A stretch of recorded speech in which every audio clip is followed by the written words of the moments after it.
ಯಾವುದು ಅಂತೀರಾ? ಈ ಸ್ಟೋರಿ ನೋಡಿ.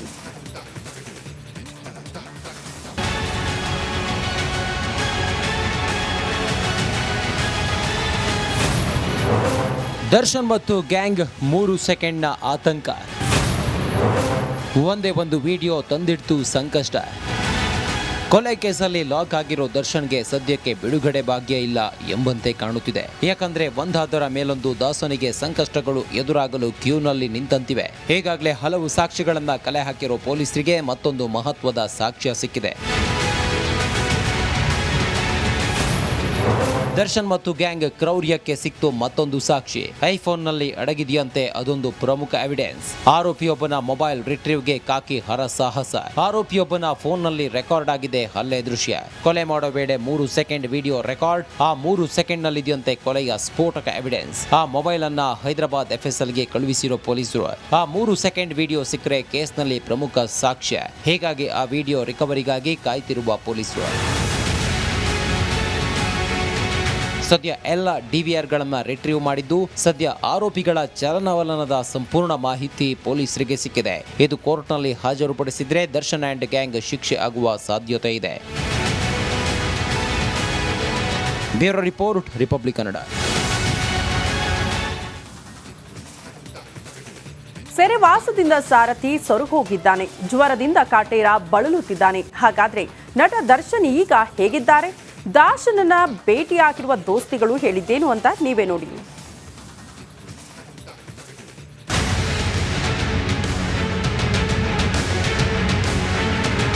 ಒಂದು ತಿಂಗಳು ಕೊಲೆ ಕೇಸ್ನಲ್ಲಿ ನಟ ದರ್ಶನ್ ಜೈಲ್ ಪಾಲಾಗಿ ಇಂದಿಗೆ 1 ತಿಂಗಳು.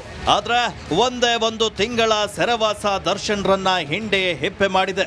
ಸೆರೆವಾಸ ಅನುಭವಿಸ್ತಾ ಇರೋ ದರ್ಶನ್ಗೆ ಈಗ ಜ್ವರ ಕೂಡ ಕಾಣಿಸ್ಕೊಂಡಿದೆ. ಜೈಲು ಹಕ್ಕಿ ನಟ ದರ್ಶನ್ಗೆ ಜ್ವರ. ಜೈಲಿನಲ್ಲಿ ನಟ ದರ್ಶನ್ ಜ್ವರದಿಂದ ಬಳಲ್ತಾ ಇದ್ದಾರೆ. ಸೆರೆಮನೆಯಲ್ಲಿರೋ ಜೈಲು ಆಸ್ಪತ್ರೆಯಲ್ಲೇ ಕಾಟೇರ ತಪಾಸಣೆಯನ್ನ ಮಾಡಿಸಿಕೊಂಡಿದ್ದಾರೆ. ವೈದ್ಯರ ಸೂಚನೆ ಮೇರೆಗೆ ಕೆಲ ಔಷಧಿಯನ್ನ ಕೂಡ ಪಡಿತಾ ಇದ್ದಾರೆ. ಪರಪ್ಪನ ಅಗ್ರಹಾರ ಜೈಲಿನಲ್ಲಿರುವಂತಹ ಕಾಟೇರರನ್ನ ಶಾಸಕ ದರ್ಶನ್ ಪುಟ್ಟಣ್ಣಯ್ಯ ಭೇಟಿಯಾದ್ರು. ಬಳಿಕ ಮಾತನಾಡಿದ ಅವರು, ದರ್ಶನ್ಗೆ ಜ್ವರ ಇದೆ ಅಂತ ಗೊತ್ತಾಯ್ತು, ಬೆಳಗ್ಗೆ ಎದ್ದು ಯೋಗವನ್ನ ಮಾಡ್ತಾ ಇದ್ದಾರೆ, ಪುಸ್ತಕವನ್ನ ಓದ್ತಿದ್ದಾರೆ ಅಂತ ಹೇಳಿದ್ರು. ನಾವು ಕೇಳಿದಷ್ಟೇ ಊಟ ಚೆನ್ನಾಗಿದೆಯಾ, ಆರೋಗ್ಯವಾಗಿದ್ದೀರಾ, ಹೆಂಗೆ ನೀವು ಬೆಳಿಗ್ಗೆ ದಿನಚರಿ ಏನು, ಬೆಳಿಗ್ಗೆಯಿಂದ ಏನು ಸಾಯಂಕಾಲ ಏನು ಮಾಡ್ತೀರಿ, ಈ ಥರದ್ದೆಲ್ಲ ಕೇಳ್ಕೊಂಡಿದ್ದೆ. ಅಷ್ಟು ಬಿಟ್ರೆ ಪುಸ್ತಕ ಓದ್ತಿದ್ದಾರೆ. ಅವ್ರು ಹೇಳಿದ್ರು ಸುಮಾರು ಪುಸ್ತಕಗಳು ಓದ್ತಿದ್ದೀನಿ ಅಂತ ಹೇಳಿದ್ರು. ಆದ್ಮೇಲೆ ಇವರು ಪುಸ್ತಕಗಳು ತಗೊಬಂದಿದ್ರು, ಇನ್ನೊಂದು ಕೊಟ್ಟಿದ್ದಾರೆ. ಅದೇ ಬೆಳಿಗ್ಗೆ ಎಕ್ಸರ್ಸೈಸ್ ಮಾಡ್ತಾ ಇದ್ದೀನಿ, ಆ ಥರದ್ದು ಅಷ್ಟು ಬಿಟ್ರೆ ಇನ್ಯಾವುದು ಯೋಗ ಸ್ಪೆಸಿಫಿಕ್ ಆಗಿ ಕೇಳಲಿಲ್ಲ.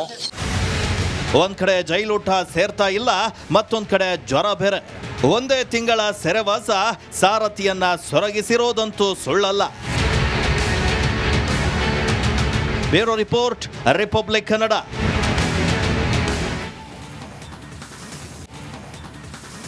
ಕೊಲೆ ಕೇಸ್ನಲ್ಲಿ ಜೈಲು ಹಕ್ಕಿಯಾಗಿರುವ ದಾಸ ಹೊರ ಬರೋದು ಅಷ್ಟು ಸುಲಭ ಅಲ್ಲ.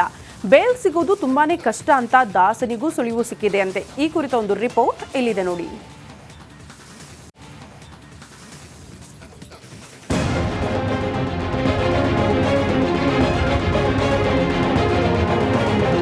ಕಷ್ಟ. ಕೊಲೆ ಕೇಸ್ನಲ್ಲಿ ದರ್ಶನ್ಗೆ ಬೇಲ್ ಸಿಗೋದು ತುಂಬಾನೇ ಕಷ್ಟ. ಯಾವುದೋ ಸಣ್ಣ ಪುಟ್ಟ ಕೇಸ್ಗಳಾದ್ರೆ ಇಷ್ಟೊತ್ತಿಗೆ ಜಗ್ಗುದಾದ ಹೊರಬಂದ್ಬಿಡ್ತಿದ್ರು. ಆದ್ರೆ ಕೊಲೆ ಕೇಸ್ನಲ್ಲಿ ಜೈಲು ಹಕ್ಕಿಯಾಗಿರೋ ಚಿಂಗಾರಿಗೆ ನಿಜಕ್ಕೂ ಬೇಲ್ ಸಿಗೋದು ಡೌಟ್. ಕಾಟೇರನಿಗೆ ಬೇಲ್ ಸಿಗಲ್ಲ ಅಂತ ಗೊತ್ತಾಯ್ತಾ? ತರುಣ್ ಸುಧೀರ್ ಬಳಿ ಸಾರಥಿ ಹೇಳಿದ್ದೇನು? ಕೊಲೆ ಕೇಸ್ನಲ್ಲಿ ಜೈಲು ಹಕ್ಕಿಯಾಗಿರೋ ದಾಸನಿಗೆ ಬೇಲ್ ಸಿಗೋದು ಕಷ್ಟ ಅನ್ನೋದು ಗೊತ್ತಾದಂತಿದೆ. ಜೈಲಿನಿಂದ ರಿಲೀಸ್ ಆಗೋದು ಅಷ್ಟು ಸುಲಭ ಅಲ್ಲ ಅನ್ನೋದು ಅರಿವಾದಂತಿದೆ. ಈ ಬಗ್ಗೆ ಖುದ್ದು ಕಾಟೇರನೇ ತನ್ನ ದೋಸ್ತಿ ಜೊತೆ ಹೇಳಿಕೊಂಡಿದ್ದಾನೆ. ನಿನ್ನೆ ನಿರ್ದೇಶಕ ತರುಣ್ ಸುಧೀರ್ ಜೈಲಿನಲ್ಲಿರೋ ದರ್ಶನ್ನ ಭೇಟಿ ಮಾಡಿದ್ರು. ತನ್ನ ಮದುವೆಗೆ ಬರುವಂತೆ ತರುಣ್ ಸುಧೀರ್ ಇನ್ವಿಟೇಷನ್ ಕೊಟ್ರು. ಆದ್ರೆ ಈ ವೇಳೆ ಮದುವೆಗೆ ಬರಲು ಸಾಧ್ಯವಾಗದ ಬಗ್ಗೆ ದರ್ಶನ್ ಹೇಳಿದ್ದಾನೆ. ಅಲ್ಲದೆ ಮದುವೆ ಡೇಟ್ ಚೇಂಜ್ ಮಾಡೋದು ಬೇಡ ಅಂತಾನೂ ತಿಳಿಸಿದ್ದಾನೆ.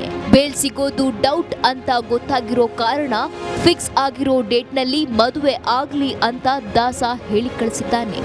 ಏನಿಲ್ಲ ಅವ್ರು ಯಾವಾಗಲೂ ನಾನು ಯಾವ ಸ್ಮೈಲಲ್ಲಿ ನೋಡಿ ರಿಯಾಕ್ಟ್ ಮಾಡ್ತಿದ್ರು ಅದೇ ಒಂದು ಸ್ಮೈಲಲ್ಲಿ ಅದೇ ಹೇಳಿಲ್ಲ ಅವ್ರಿಗಿಂತ ನಮಗೆ ಒಳಗಡೆ ವೀಕ್ ಆಗಿದ್ದೀವಿ ನಾವು ಕಂಪ್ಯಾರಿಟಿವ್ಲಿ. ಅದು ನನ್ನ ಮನಸ್ಸಲ್ಲಿ ತೊಳಲಾಟ ಇತ್ತು. ಅವರು ಯಾವುದೇ ಕಾರಣಕ್ಕೂ ನೀನು ಡೇಟ್ ಚೇಂಜ್ ಮಾಡಬಾರ್ದು, ಏನಿದೆ ನೀನು ಆ ಡೇಟಲ್ಲೇ ಮಾಡ್ಕೋ, ನಾನು ಬರ್ತೀನಿ, ನೀನು ಆರಾಮಾಗಿರು ಅನ್ನೋ ಥರನೇ ಅವ್ರಿಗೊಂದು ನಂಬಿಕೆ ಇದೆ. ಅದೇ ನಾವು ಹೇಳಿದ್ವಲ್ಲ ಸರ್, ನಮಗೆ ಅವ್ರೇನು ತಪ್ಪು ಮಾಡಿಲ್ಲ ಅನ್ನೋದೇ ನಾವು ನಂಬಿಕೆನಲ್ಲೇ ಇದ್ದೀವಿ. ಸೊ ಹಾಗೆ ಆಗಲಿ ಅಂತಲೇ ಪ್ರೇ ಮಾಡ್ತೀವಿ. ಇಲ್ಲ ಸರ್, ಅದೇನು ರೂಲ್ಸ್ ಪ್ರಕಾರದಲ್ಲಿ ಏನಿದೆ, ಸೊ ಆ ವಿಸಿಟಲ್ಲೇ ನಾವು ಅದು ಕ್ಯಾಶುವಲಾಗಿ ಕೇಳ್ತಾರೆ ಸರ್, ಹೆಂಗಿದೆ ಏನು, ಅವ್ರಿಗೊಂದು ಯಾವಾಗಲೂ ಅದ್ರ ಮೇಲೆ ಒಂದು ಪ್ರೀತಿ ಇದ್ದೇ ಇದೆಯಲ್ಲ. ಸೊ ಏನು ಸಿನಿಮಾಗಳು ಏನು ಆ ಥರ ಕೇಳೋದು ನಮ್ಗೆ ಗೊತ್ತಿದ್ದೆಲ್ಲ ಒಂದಷ್ಟು ಶೇರ್ ಮಾಡ್ಕೊಂಡು. ಅದೇನೇ ಹೇಳಿ, ತಾನೇ ಒಪ್ಪಿಸಿದ್ದ ಮದುವೆಗೆ ಹೋಗೋಕೆ ದರ್ಶನ್ಗೆ ಸಾಧ್ಯವಾಗದೆ ಇರೋದು ಮಾತ್ರ ನಿಜಕ್ಕೂ ವಿಪರ್ಯಾಸ. Bureau report, republic Kannada.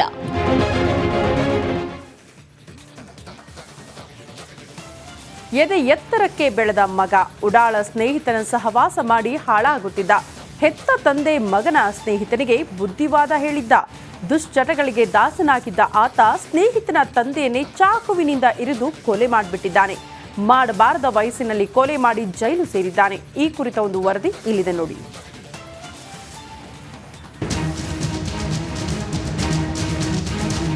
ದುಶ್ಚಟಗಳಿಗೆ ಬಲಿಯಾದಂಥ ಮಗನಿಗೆ ಬುದ್ಧಿವಾದ ಹೇಳಲು ಹೋದಂಥ ತಂದೆ ಹೆಣವಾಗಿದ್ದಾನೆ. ಗದಗ ನಗರದ ತೆಗ್ಗಿನ ಲಾಡ್ಜ್ ಬಳಿ ಈ ಒಂದು ಘಟನೆ ನಡೆದಿದೆ. ಬುದ್ಧಿವಾದ ಹೇಳಿದ ಸ್ನೇಹಿತನ ತಂದೆಯನ್ನೇ ಕೊಂದ ಪಾಪಿ. ಮಾರಣಾಂತಿಕ ಹಲ್ಲೆ ಮಾಡಿ ಕೊಲೆ ಮಾಡಿದ ಕ್ರೂರಿ ಸ್ನೇಹಿತ. ಕಷ್ಟ ಸುಖಗಳಿಗೆ ಹೆಗ್ಲು ಕೊಡೋನು ಫ್ರೆಂಡು.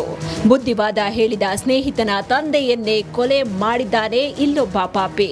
ಹೀಗೆ ಕೊಲೆಯಾಗಿರುವ ವ್ಯಕ್ತಿ ಹೆಸರು ಸುರೇಶ್ ಮೂಲಿಮನೆ, 50 ವರ್ಷ ವಯಸ್ಸು. ಇನ್ನೊಂದು ಫೋಟೋದಲ್ಲಿ ಕಾಣ್ತಾ ಇರುವವನ ಹೆಸರು ಸುಬ್ರಹ್ಮಣ್ಯ. ಬುದ್ಧಿವಾದ ಹೇಳಿದ ತನ್ನ ಸ್ನೇಹಿತನ ತಂದೆಯನ್ನೇ ಕೊಲೆ ಮಾಡಿದ್ದಾನೆ ಪಾಪಿ.